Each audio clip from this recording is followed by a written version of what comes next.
মসজিদে নববী জিয়ারতের সময় হজ ও ওমরা পালনকারীরা কিছু কিছু ভুল করে থাকেন। এই ভুলগুলো থেকে বেঁচে থাকা জরুরি। এমন কিছু ভুল হলো: ১. ধর্মীয় বিষয়ে সঠিক ধারণা না থাকায় কেউ কেউ মনে করেন মসজিদে নববী জিয়ারত করা হজের অনুষঙ্গ। মসজিদে নববী জিয়ারত না করলে হজ আদায় হবে না। আবার কেউ কেউ মসজিদে নববী জিয়ারতকে হজের থেকেও বেশি গুরুত্ব দিয়ে থাকেন। এমন ধারণা ঠিক নয়, কারণ হজ ও মসজিদ নববী জিয়ারত একটির সঙ্গে অপরটির কোনো সম্পর্ক নেই।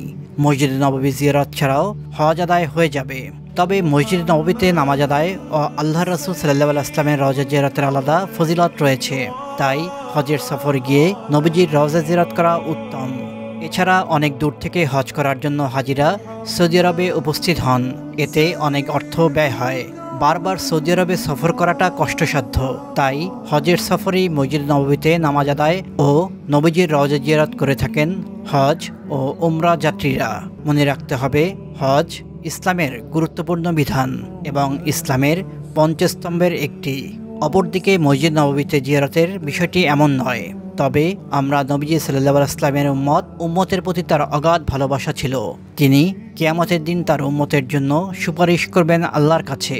সেই ভালোবাসার দাবি হলো নবীজির রওজা জিয়ারত করা।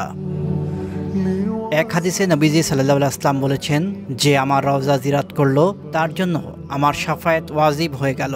সহিহ মুসলিম।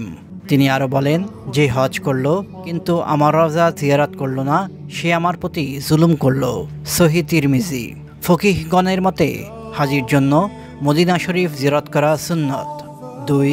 অনেকেই নবীজির রওজা জিয়ারতের সময় কবরের চারদিকে তাওয়াফ করেন এবং হুজরার গ্রিল এবং দেওয়ালগুলো স্পর্শ করেন। এমনকি কেউ কেউ তাদের ঠোঁট দিয়ে চুমু খান, দেওয়ালের উপর নিজেদের গাল রাখেন। এগুলো সবই অনুচিত কাজ। কাবা ঘর ছাড়া অন্য কিছুর চারদিকে তাওয়াফ করা নিষিদ্ধ ও বিদআত। ৩. কিছু কিছু জিয়ারতকারী মসজিদে নববীর মেহরাব, মেম্বার ও মসজিদের দেওয়ালকে স্পর্শ করে। এসব অনুচিত কাজ। ৫. অনেকে বিপদ আপদ থেকে উদ্ধারের জন্য কিংবা নিজের মনের ইচ্ছা পূরণের জন্য নবী সাল্লাল্লাহু আলাইহি ওয়াসাল্লামকে ডাকেন। আলেমরা এই কাজটিকে অনুচিত মনে করেন এবং এটি শিরকের পর্যায়ভুক্ত। পবিত্র কোরআনে এমন কাজ করতে নিষেধ করা হয়েছে। আল্লাহ তাআলা বলেন, আর নিশ্চয়ই মসজিদগুলো তথা সিজদার স্থানগুলো আল্লাহর জন্য, কাজেই তোমরা আল্লাহর সাথে কাউকে ডেকো না।